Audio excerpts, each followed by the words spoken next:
हरियाणा चौपाल में आपका स्वागत है और मैं हूं आपके साथ लोकेश लकी जगवानी। खबरों की शुरुआत करते हैं विस्तार के साथ। हरियाणा सरकार और दिल्ली सरकार के बीच पानी के मुद्दे पर वार पलटवार का सिलसिला लगातार जारी है। सोमवार को मंत्री अनिल विज ने दिल्ली के मुख्यमंत्री अरविंद केजरीवाल पर झूठ बोलने में पीएचडी करने का आरोप लगाया। उन्होंने राष्ट्रीय राजधानी के हिस्से का प्रतिदिन 12 करोड़ गैलन पानी रोकने को बेबुनियाद बताया कि दिल्ली जल बोर्ड के उपाध्यक्ष राघव चड्ढा ने रविवार को आरोप लगाया था कि हरियाणा दिल्ली के हिस्से का प्रतिदिन 12 करोड़ गैलन पानी रोक रहा है और यमुना नदी में छोड़ा जा रहा है। कच्चा पानी अब तक के सबसे निचले स्तर पर है।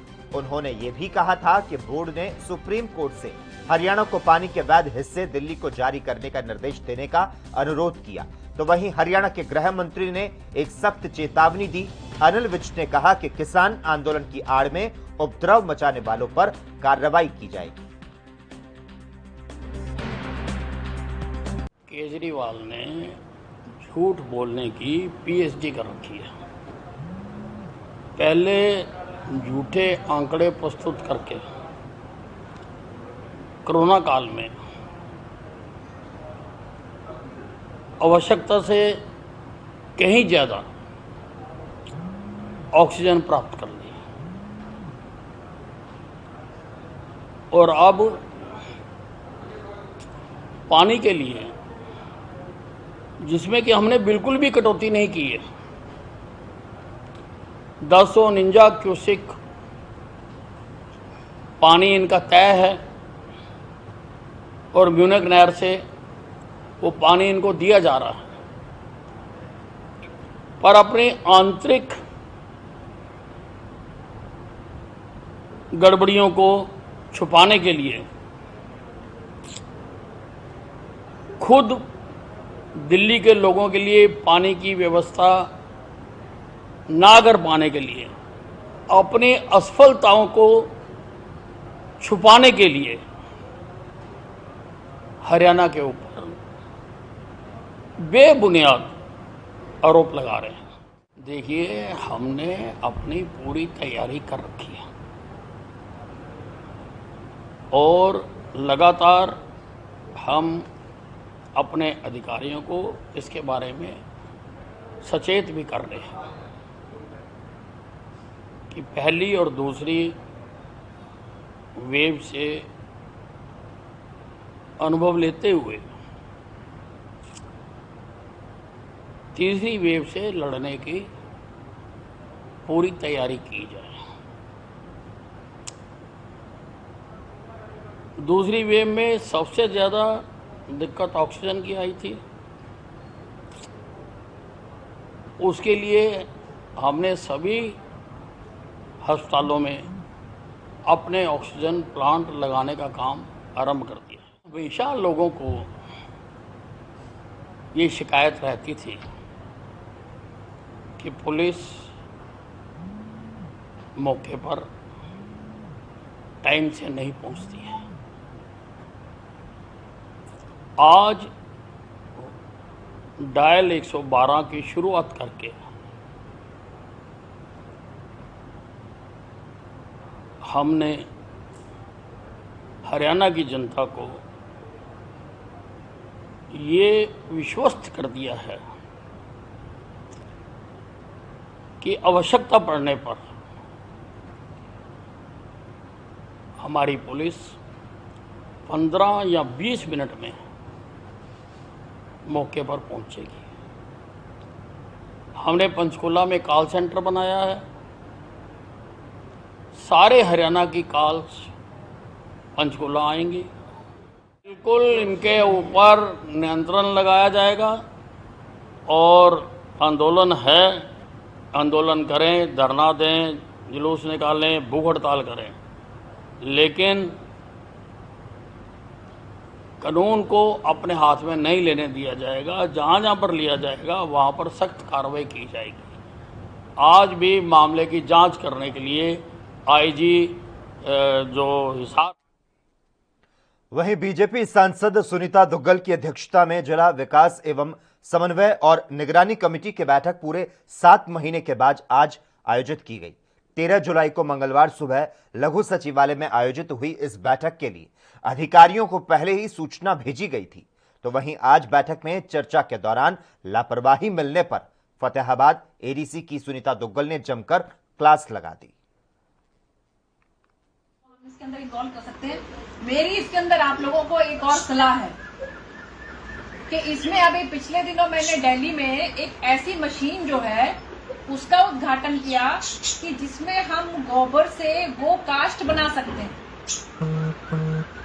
तो उसमें जो गोबर है उससे हम जो है वो इतने बड़े बड़े जो है ना वो गोबर के वो जैसे और गो कास्ट जिसको आप समझ रहे होंगे लकड़ी की तरह से हो जाते हैं। हाँ जी, उस गो कास्ट को हम जो है वो हम जो है अगर कोई हवन यज्ञ में इस्तेमाल करना चाहे वहां कर सकते हैं।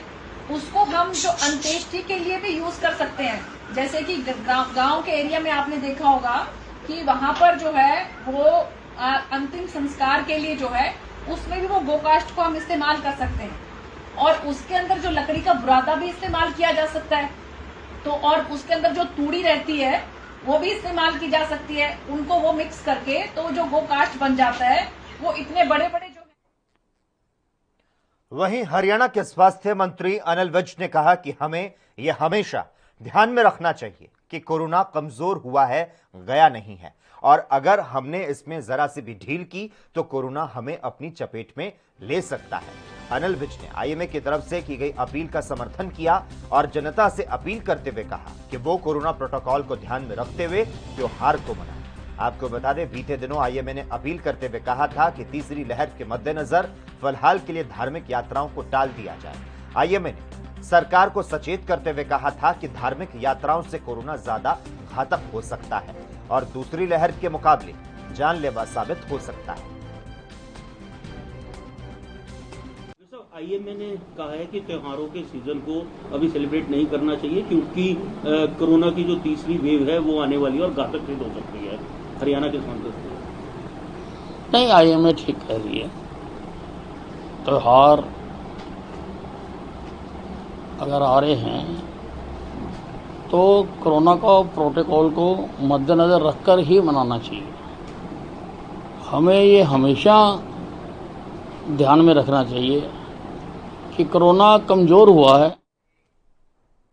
हरियाणा चौपाल में खबरों का सिलसिला लगातार जारी रहेगा। हम रुकते हैं एक छोटे से ब्रेक के लिए।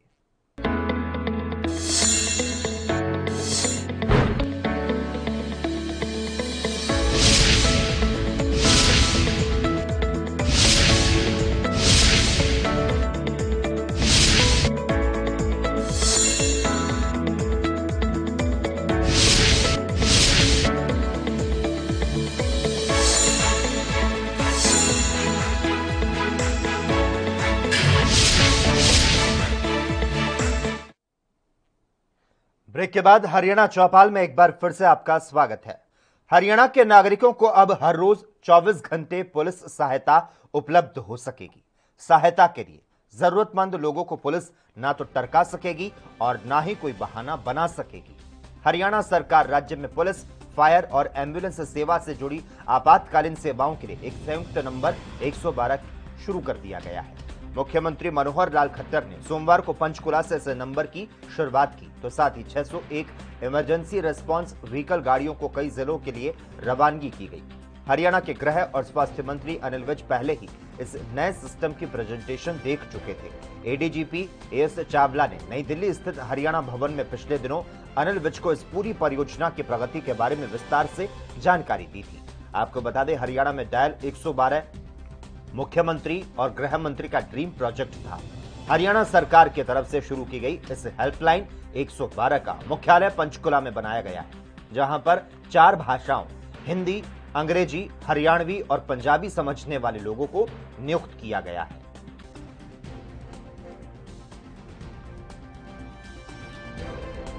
कोई अपराध होता है किसी व्यक्ति के साथ, आगजनी होती है, कोई प्राकृतिक आपदा आती है, दुर्घटना हो जाती है, आदमी फट्टड़ हो जाता है, किसी की डेथ हो जाती है, किसी के भी साथ, हमारे अपने साथ होती है ऐसा नहीं है।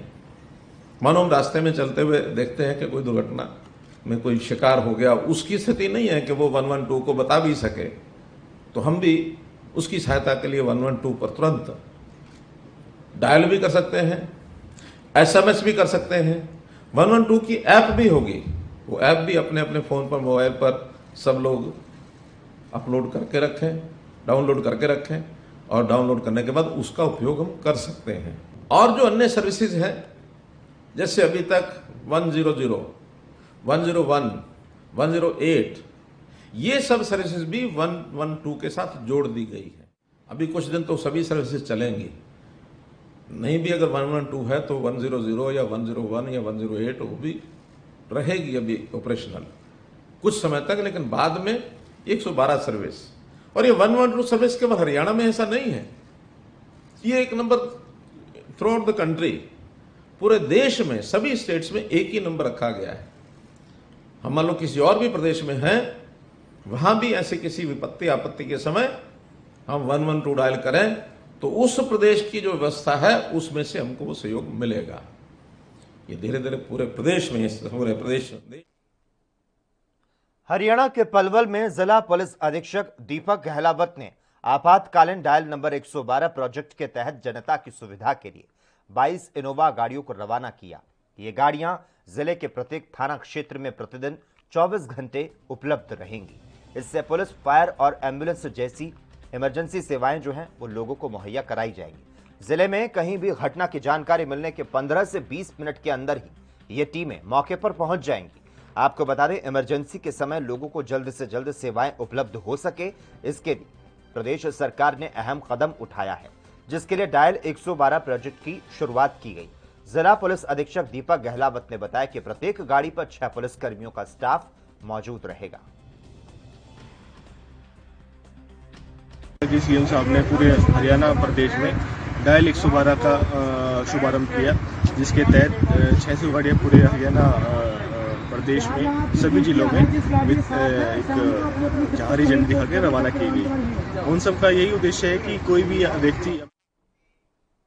बुलेटिन में यहां वक्त है एक और छोटे से ब्रेक का, जल्द हाजिर होते हैं।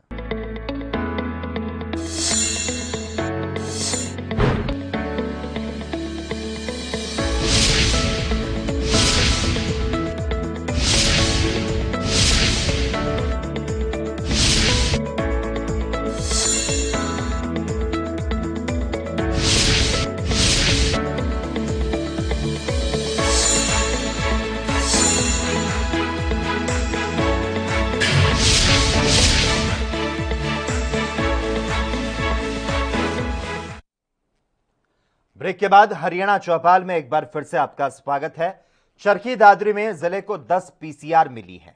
चरखी दादरी जिले में अलग अलग क्षेत्रों में पुलिसकर्मियों की ड्यूटी लगाई गई है और इन गाड़ियों पर तैनात कर्मचारियों की वर्दी पर भी 112 नंबर लिखा गया है। 112 नंबर डायल करो और 15 मिनट में पुलिस पहुंचेगी। इस सुविधा से आम नागरिक अपने आप को सुरक्षित महसूस करेगा और ये सुविधा शुरू होने से पुलिस को भी आम नागरिक का दिल जीतने का मौका मिलेगा। डायल 112 पब्लिक के लिए है। जो भी पब्लिक की कॉल 112 पर आती है जो तो तुरंत गाड़ी 15 मिनट में कॉल जो आदमी करता है उसके पास 15 मिनट में पहुंचेगी और उसकी समस्या का समाधान करेगी। ये इनका एरिया डिवाइड किया हुआ है, किसी का 3 किलोमीटर है, किसी का 4 किलोमीटर है। फिर जो शहर से बाहर का जो एरिया है वो कुछ ज़्यादा है, शहर में कम है। ये बिल्कुल बहुत ही अच्छी सेवा सरकार ने। वहीं एंटी टेररिस्ट फ्रंट इंडिया के राष्ट्रीय अध्यक्ष वीरेश शांडिल्य ने आज जम्मू कश्मीर के लेफ्टिनेंट गवर्नर मनोज सिन्हा को पत्र लिखकर अहम मांग की है। उन्होंने कहा कि हिजबुल मुजाहिदीन के सरगना सैयद सलाउद्दीन के 2 बेटों सईद अहमद शकील और शाहिद यूसुफ को नौकरी देने वालों के खिलाफ राष्ट्रीय जांच एजेंसी एनआईए को मामला दर्ज कर कार्रवाई करनी चाहिए।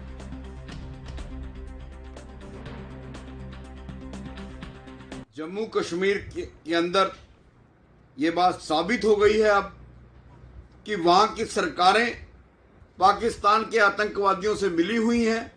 जो टेररिस्ट हिजबुल मुजाहिदीन का जो टेररिस्ट सैयद सलाउद्दीन जो इंडिया का मोस्ट वांटेड टेररिस्ट है, उसके 2 लड़के वहाँ जम्मू कश्मीर सरकार में काम कर रहे थे, सरकारी नौकरी कर रहे थे और वहां की इंफॉर्मेशन जो है पाकिस्तान को दे रहे थे, जिसे वहां की सरकार ने 370 खत्म होने के बाद वहां की सरकार ने ऐतिहासिक फैसला लिया। लेकिन एंटी टेररिस्ट फ्रंट इंडिया की मांग है कि वो किस सरकार में लगे, किस सरकार में उनकी नियुक्ति हुई, किन किन अधिकारियों ने उनको नियुक्ति दी, जो भी उसमें चीफ मिनिस्टर इन्वॉल्व है जम्मू कश्मीर का उस टाइम का, उसको एनआईए तुरंत अरेस्ट करे। अगर अरेस्ट ना किया तो और उस टाइम के चीफ मिनिस्टर के खिलाफ मुकदमा दर्ज ना हुआ तो एंटी टेररिस्ट फ्रंट इंडिया एक पब्लिक इंटरेस्ट लिटिगेशन डालेगी। हमने मनोज सिन्हा को इस बारे में। हरियाणा के मुख्यमंत्री मनोहर लाल खट्टर ने पंचकुला में गृह मंत्री अनिल विज ने ईआरएस लॉन्च कार्यक्रम के दौरान हरियाणा पुलिस की अनटोल्ड स्टोरीज नामक कॉफी टेबल बुक का विमोचन किया। यह पुस्तक कोविड महामारी के गत 16 महीनों के दौरान हरियाणा पुलिस के अधिकारियों और कर्मियों की तरफ से किए गए अनेक वीरतापूर्ण कार्य को चित्रों के जरिए दर्शाती है। इस किताब में विशेष रूप से पुलिस विभाग के कर्मवीर उन अधिकारियों और जवानों को शामिल किया गया है जिन्होंने पिछले 16 महीने में लॉकडाउन को लागू करते हुए नागरिकों की सहायता करके उन्हें कोविड-19 सुरक्षा उपायों के बारे में जागरूक करने के लिए अपने दायित्वों से बढ़कर कार्य किया। इस मौके पर महामारी के रोकथाम में पुलिस विभाग के प्रयासों की सराहना करते हुए मुख्यमंत्री मनोहर लाल खट्टर ने कहा कि इस चुनौतीपूर्ण अवधि के दौरान हरियाणा पुलिस और उसके नेतृत्व द्वारा प्रदर्शित समर्पण और कड़ी मेहनत सराहनीय है। नगर परिषद कार्यालय ने प्रॉपर्टी आईडी को लेकर हंगामा यहां हो गया। हंगामा इतना बढ़ गया कि कुछ लोगों ने नगर परिषद कार्यालय में घुसकर गुंडागर्दी की। इस कार्यालय में बैठे पालिका अभियंता के साथ मारपीट की गई। वहीं उसके साथ बैठे जेई, कौशल जेई, चतुर्थ कर्मचारी अमित कुमार और कंप्यूटर ऑपरेटर हिमांशु को पीट दिया गया। यह मारपीट इतनी ज्यादा थी कि अधिकारियों और कर्मचारियों को अस्पताल में भर्ती करवाना पड़ा। घटना की सूचना मिलते ही पुलिस मौके पर पहुंची और दोनों पक्षों को थाने में बुलाया, लेकिन समझौता नहीं हुआ। इस घटना के बाद कर्मचारियों ने कार्यालय के बाहर तालाबंदी करते हुए हड़ताल शुरू कर दी। तो वहीं सफाई कर्मचारियों ने कहा कि जब तक आरोपितों के खिलाफ मामला दर्ज नहीं होगा वो सफाई नहीं करेंगे, जिससे जिला प्रशासन सख्त में हो गया। अधिकारियों और कर्मचारियों ने शहर के काका चौधरी, सुभाष पपीहा और कृष्ण के खिलाफ मारपीट करने का आरोप लगाया।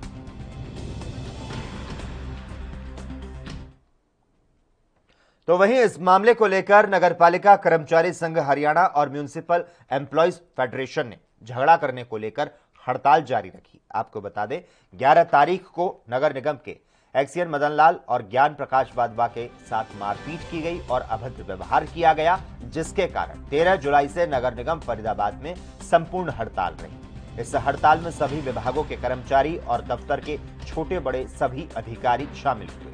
नगर निगम मुख्यालय पर सभी निगम कर्मचारी इंसाफ की गुहार लगाते नजर आए, जिससे आम जनता जो अपना काम कराने निगम में आई वो भी परेशान दिखाई दी।